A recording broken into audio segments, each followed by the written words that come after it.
So we talked about how, what else did we talk about? Empire into, blah, blah, blah. Oh, in this particular play, the notion of public and private. And that was something else I kind of wanted to chart. And what did we decide, Ilana, was public, and what did we say was private? We decided that public was green and private was purple, right? Okay. So I've already used purple, so I'm going to use something else. But it's kind of interesting to think where you are, except for private places are like Caesar's home, 2, 2, right? That's private. Is Brutus's orchard private? Do we think so? This is public, this is a street, this is public, this is a public place. This is a street, right? We've got Brutus's orchard. This is public. This is public, really public. Big public, right? Even bigger public, right? Private, hence. But all of this is like field stuff, right? Out in the field. So an interesting thing of like, when is that happening? How does that feel to be, when are things private? And how they sort of bounce through, and our behavior private. What are we saying? And there's a lot of privateness even in public things, right? Anytime the two characters seems private in a way. Be in the middle of the street, doesn't matter, right? So we've got this interesting thing going on of public and private. He's playing with public and private constantly throughout. And there's even a sort of a publicness about being in some of these private spaces, isn't there? There's a performance in it. Everybody comes and says, "Hey, yeah, you still gotta do it. To heck with that heights thing." So, I mean, there's a public performance going on in his private space, right? So it's an interesting thing. And then out here, how private some of this get out in the field. Another field. I love those directions. Another part of the field. Another part of the field. Another part. It's like, wow, okay. Another part of the field. That's a set designer challenge, you know. You never think about those things. You're like, hey, you can think it, a set designer can build it. That's the way it goes, right?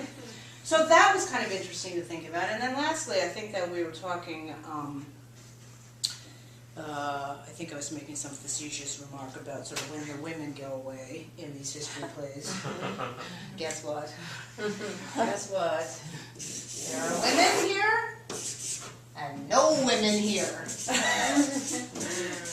Right? It's not like there's a lot of women anyway. I mean, it's like 5% of the whole play is a women's voice in it. But still, it's interesting to think that there's a little bit of something going on, a little bit holding on, a little bit left. Right? Look what happens to the world when the women get kicked out the island. How fast it falls apart. Right? Less is more, but still, you know? Right? So I was just kind of, I kind of wanted to just sort of look at it, I mean, we could look at sort of the character thing, you know, we talked about Brutus, and, you know, Cassius really working on him here, and sort of his death, you know, it's like right here, his death is right here, right before the very end. And in some ways, sort of the death of Brutus is probably 75 lines in, just as the arrival of Julius Caesar is, and that's kind of creepy and interesting, right?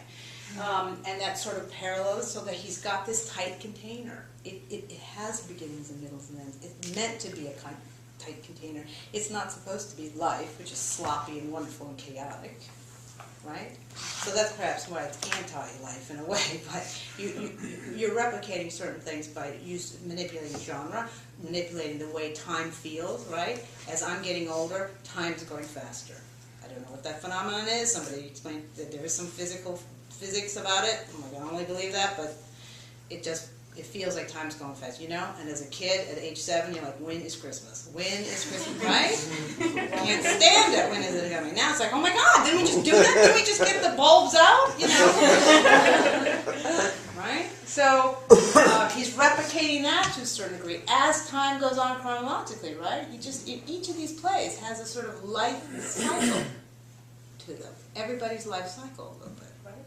So that's sort of the general shape of kind of just the sort of the ideas I wanted to introduce today.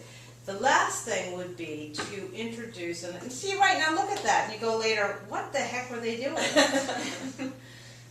It makes no sense, right? The last thing I wanted to sort of talk about was the 5 stages of tragedy, and spend a little time with that, because that was a new idea that I had kind of discovered when we introduced last week, and try to see where they fit along our lines. And so I need a little help, Gina, with what those were again. There's the anticipation stage, which is the hero hears about something, right? And gets an idea that all is not well, right?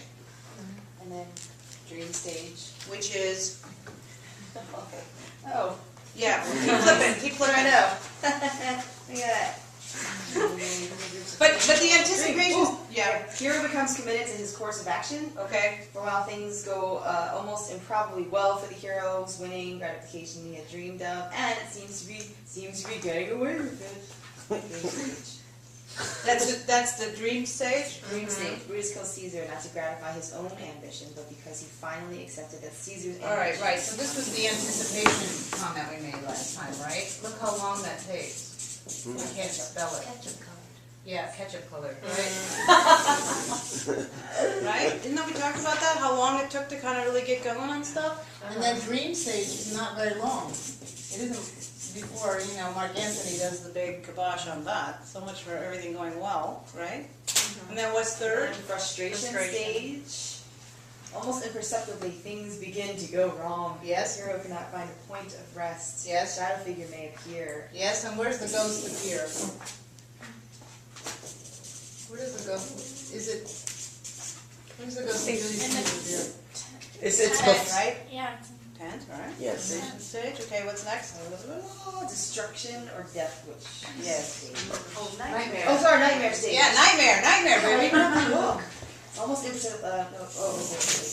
Right? Look at all this garbage. Things are going- now slipping seriously Yep. out of the hero's control. Forces of opposition and fate are closing Look at in on this. him. Ah.